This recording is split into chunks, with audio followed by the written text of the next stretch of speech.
Brother James here, Mathews. Southwest Florida, you're looking live at the Quality Life Center's annual Gala fundraiser auction, the works here at Florida Gulf Coast University. And Lee Pitts Live, of course, always a big supporter of the Quality Life Center. And if you don't know, I used to be one of the original board members. I like to call myself of the Quality Life Center, and Muhammad always called me a board member forever. But things have changed since then. I've gone certain ways, busy, and Quality Life Center has become what it is today. So we're so proud of what Quality Life Center has accomplished in the community.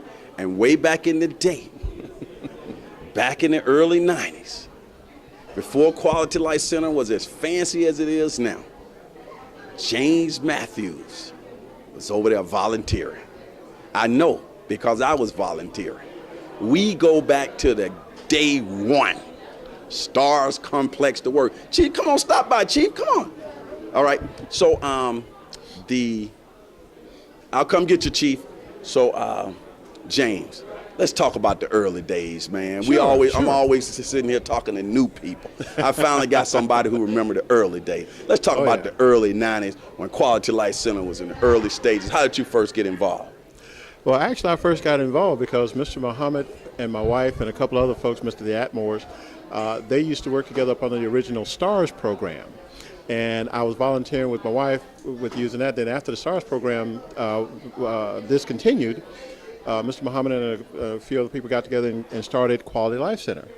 Once they started Quality Life Center, my children, Alec and Lauren, came up through the Quality Life Center program, and I started volunteering there. I worked there for a while in the early 90s, left, and then I actually came back. I've I've been a volunteer ever since it's been in existence. Right. And now for the past 10, 11 years, I've actually been facility manager there. Okay, now you're making a couple of bucks. They can never pay you back for all them hours you put in.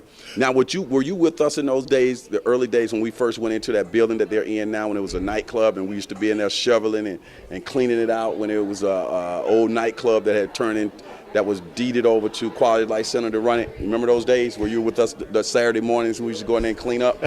Remember those mornings, very vivid. During that period of time, I was out doing a few other things, but my support for Quality Life Center always continued. Okay. Always continued, because there is absolutely no doubt it's an institution, and it will be an institution. And when we talk about the old days, see, a lot of people don't know that Quality Life Center, even the building that we're in now, used to be called the AMVET. Went from the AMVET to Club to the Hi-Hat, and from the Hi-Hat to Club 21. And I got to say this: our classmate Cynthia, rest in peace, sister, because she was shot and killed right there in the front door where right around from where Mr. Muhammad's office is right now. Just remember, it was on a Friday afternoon. What the place was versus what it is now and what it's going to be in the future, oh man, it's just awesome. It's going to be an institution. Talk about that expansion. I understand they're going to be building a new facility for the teens. Yes, it's going to be, the teens is going to be primarily upstairs, and downstairs will be a multi-purpose facility, because we will have a venue, we will have a cafeteria for the children, to where we will actually be able to accommodate up to about 125 seating capacity. It's going to be a brand new kitchen with new equipment, and we're just going to be doing wonderful things. We're going to have a teaching kitchen to where we can teach people how to, as part of our mission, teach people how to cook healthy for a healthy living. Excellent. Now, with the teen center, what would it do for QLC? What is that, to have that expansion, what does that do to the overall opportunity for teenagers in the community? I know you mentioned the culinary part. Yes, what happens now is we have approximately a little over 50 teens signed up with us. Our goal is to get over 100 teens off the streets of Dunbar into our facility. Not only is the culinary part there, but we have a partnership with FGCU. They send out people to help our kids get scholarships for college.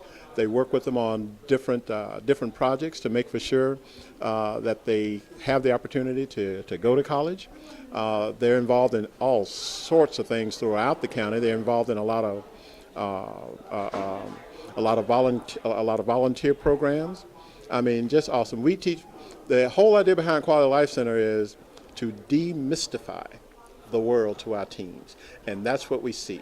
We get people that walk through the building. We just received an email from a gentleman who has been coming to the building, and he came into the front desk. The young man sitting at the front desk, and a couple other young men that were in there.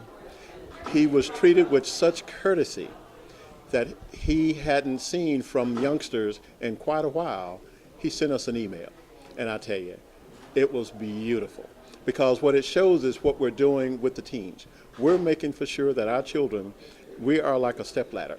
For they start out at Quality Life Center with mature twos, that's potty trained, up to age 18. And we are a feeder type program. And our feeder from our preschool to our VPK to our after school to the teen programs, they can't wait to be teens. This young fellow behind the camera right here, he was in after school. He couldn't wait to become part of the teen program. And they've been on a trip to DC. They've been on other trips.